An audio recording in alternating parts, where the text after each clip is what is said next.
After more than a year of serving as the nation's Homeland Security Secretary, Kristi Noem was fired by President Trump on March 5th, following mounting condemnation of the brutal tactics employed in the regime's mass deportation campaign, including the ICE agent shooting deaths of 2 U.S. citizens, Renee Good and Alex Preddy, in Minneapolis. During congressional hearings in early March, lawmakers were also critical of the $220 million worth of advertising contracts that were signed to promote the agency's mission that prominently featured Noem dressed as a police officer, cowboy, soldier, and a construction worker.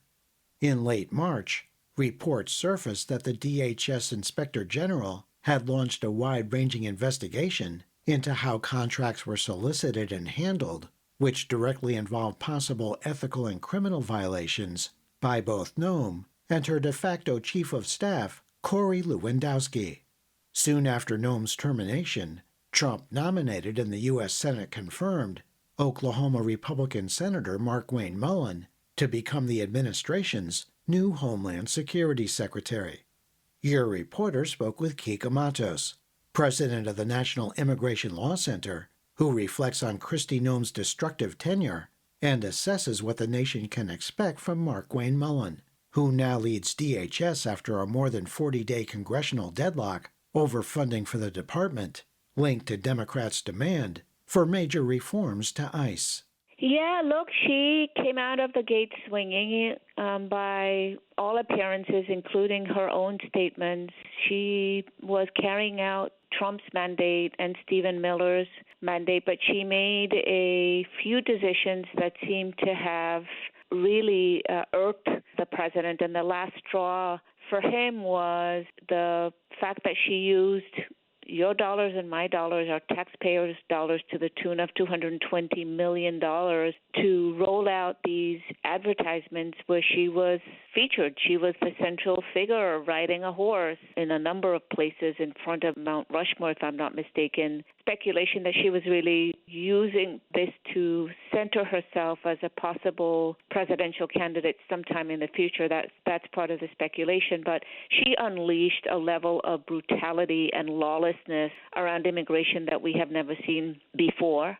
Minneapolis is the city that we are most familiar with, where we saw the shooting deaths of 2 Americans who were exercising their First Amendment rights to freedom of expression. But she, in essence, facilitated the creation of what many call a secret police or a paramilitary, that is ICE, and really normalized the idea that it is okay for law enforcement in this country to wear masks and to hide their identity and to engage in a level of violence and lawlessness directed at immigrants and U.S. citizens alike.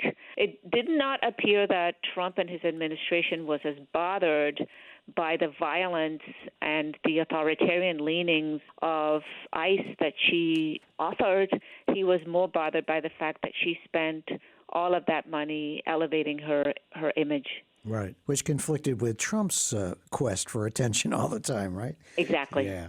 Well, Kica, what's your impression of Oklahoma Senator Markwayne Mullin as the new Secretary of Homeland Security? He's got a history of endorsing violence in the Senate chambers, and he's made some statements that indicates he might depart somewhat from what Kristi Noem laid out in terms of her endorsement of the brutal mass deportation campaign endorsed by Donald Trump.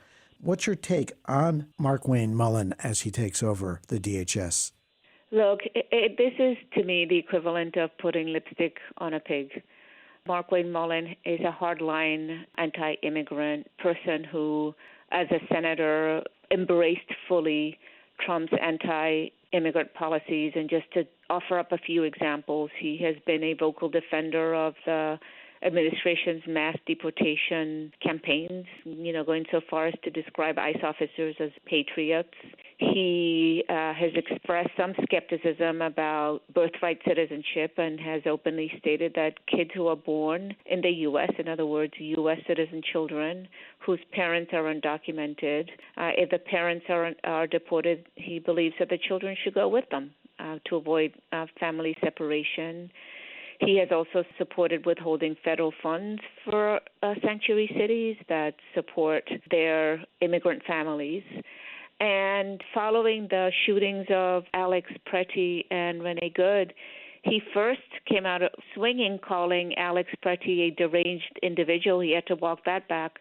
But even today, he stands by his support of the officer who was involved in the shooting of Renee Good. So we're looking at somebody who is a hardliner when it comes to immigration issues, somebody who's not qualified for this position. He has a background in construction and ranching. He apparently had a talk radio show about home improvements. He has run a few businesses. He's an MMA fighter. But the kind of experience that you would think that a Secretary of the Department of Homeland Security would have, he does not have. And it also appears that he has a bit of a hot temper. When a union leader was testifying, he challenged him to a physical fight.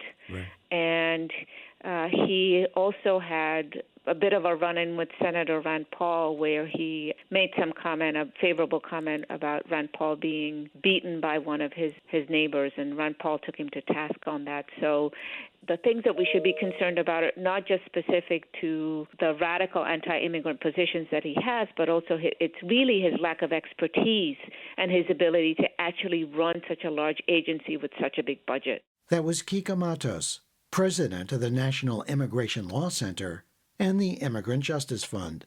Learn more about the immigrant rights community's concerns on Markwayne Mullin's leadership at DHS by visiting our Between the Lines website at btlonline.org.